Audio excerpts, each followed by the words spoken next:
Hello, planning is the most difficult thing to get right in an exam. It's really tricky for a number of reasons, and I shall take you through those in this video and then give you some solutions. So I'm using the AQA paper here, Explorations in Creative Reading and Writing, but this is relevant to anyone having to write under any exam conditions.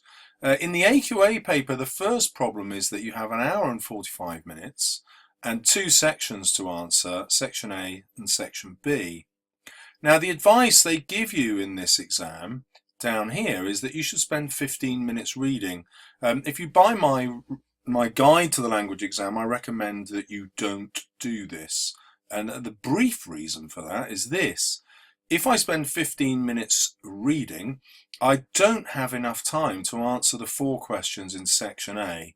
I actually need an hour to get those 4 questions done properly. But even if you do follow this advice, you've spent 15 minutes reading and 45 minutes writing, which still means you spent an hour on section A, which is 40 marks.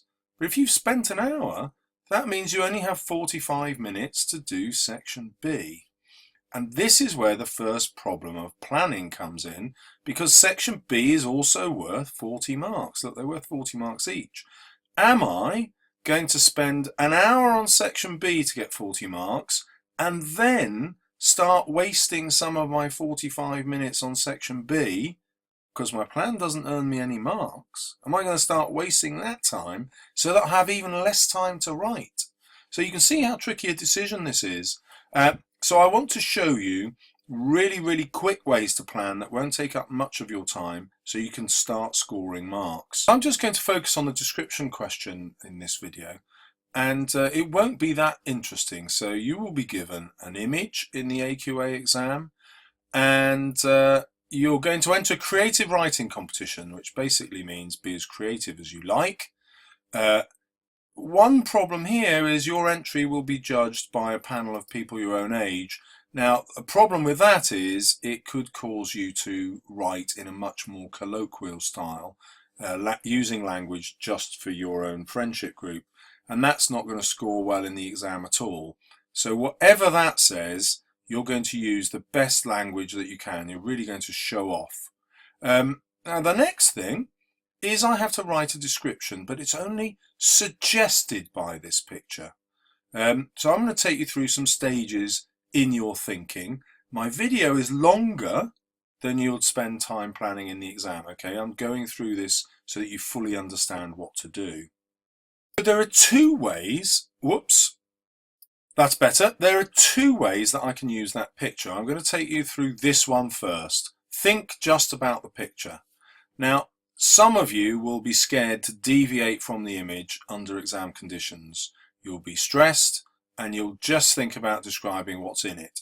So I'm going to preface this by saying you don't have to describe anything that's in the picture, but if you want to feel secure, then you can. Let me take you through that now. Right, imagine I'm just going to use the picture. You might think that in a description the most important things are what's in the picture, you know, the colours of the houses, the force of the waves, the direction of travel of the train, how close the road seems to be to the train. But actually I don't have to think about that at all yet. And the reason is the most important fact about the picture isn't what's in it, it's where my observer is.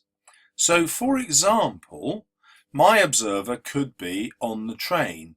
Well, who would be the most interesting observer to write from? Not the train driver, because they've seen it all before, but possibly a passenger. Well, which passenger is going to describe things more dramatically? Well, possibly a nervous one. I might choose to do it from the point of view of a child of 8, or a pregnant mother, or a mother with a few children with her who's desperately worried about their safety. So I hope you can see that the choice of person from whose viewpoint I'm going to describe is much more powerful. Now I could extend that further. I might decide to do it from a person who's just been caught out by this storm and is just beyond the picture out here, perhaps in a little sailing boat. And then I can even flip between two viewpoints. Someone on the train notices them, perhaps when the train's out here somewhere, beyond the headland, and they can see the distress of the person in the boat, and then also you've got the person in the boat describing what they see. Or I could just have the single viewpoint of the person in the boat. Or I could pick somebody from the house who can see this tragedy unfolding. They can see that the waves are going to engulf the train, but they're paralysed, they're unable to act because the train is going to be there in only a few seconds, and perhaps it's going to be washed away. So I hope you can see that the viewpoint that you choose will have a dramatic impact on how you describe things. Now, one word of warning, however, don't start getting into the waves washing the train off the tracks, the person here ringing for the emergency services or what have you. That's no good. That's become a story. And so although you can have things happening, you should confine yourself to maybe 5 seconds of real time, 10 seconds. Yeah, and that forces you to slow time down and really examine what's going on. So let's summarize that. So these are the two new steps. The most important choice is deciding on the viewpoint of the person who will be seeing, hearing, touching, feeling what you describe. And then next, make sure whatever happens in your description takes place over a period of only 5 seconds. This stops it becoming a narrative or a story. So then the next element of my planning is just choosing what to focus on. And I want things that are going to lead to those descriptive techniques that you've probably been taught as SOAPAIMS. So let's start in with the train. What do I associate it with? Well, it's bullet-like, snake-like, worm-like, slug-like, depending on what sort of impression I want to cause of it. Snake-like if it's going to escape, slug-like if it's going to be buffeted by this waves and not escape. So you can see my choice of comparison will have a dramatic impact.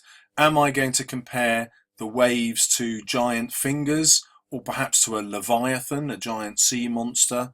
Am I going to compare the brightly coloured houses to silent onlookers, or to a sinister smile? Or am I going to have it as an ironic candy floss type picture of Disney perfection to have as a contrast to the potential tragedy here? So I've used those to try and illustrate how you just think in terms of comparisons, because the comparisons are going to be what brings your description to life. And in my final point, the comparison here, the positive against the negative, is a really good way to build tension in your description. So you're contrasting positive and negative all the way through.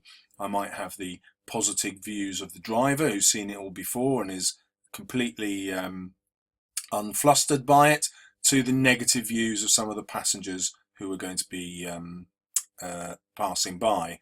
I might have positive view of some of the passengers again who are stoic, able to put up with adversity and whatever's in the sea.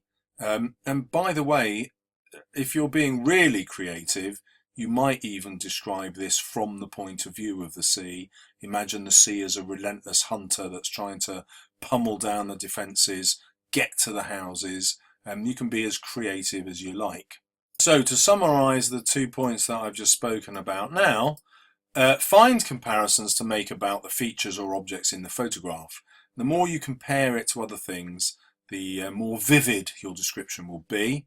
And to do that, think about what they are like, and that will obviously give you similes and metaphors.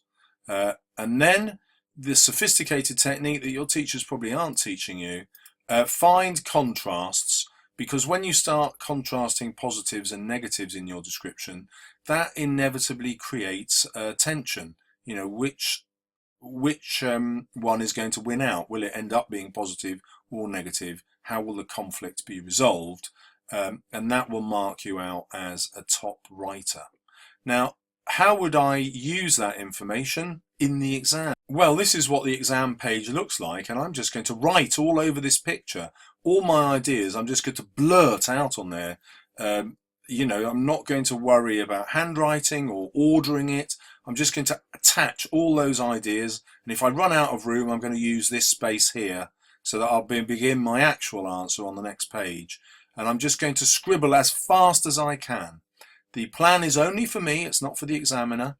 They don't mark the plan, so it can be as scruffy as you like, and you want to blitz those ideas as fast as you possibly can, because the sooner your ideas get down, the sooner you can get earning your marks. Now, another little word of warning, the examiners tell you of the need to plan your answer. That doesn't mean that they mark it, it simply means that they think you will write better if you do plan. So can I just say that if you go to my guide, I do teach you how to plan, but when I answer these questions myself under exam conditions, I never plan. So I'm going to try and give you some new techniques in my next video, which will help you be much more creative than this video has shown you, and will also help you to get started without planning at all. So if you'd like to know more, please subscribe and follow the links to my other video.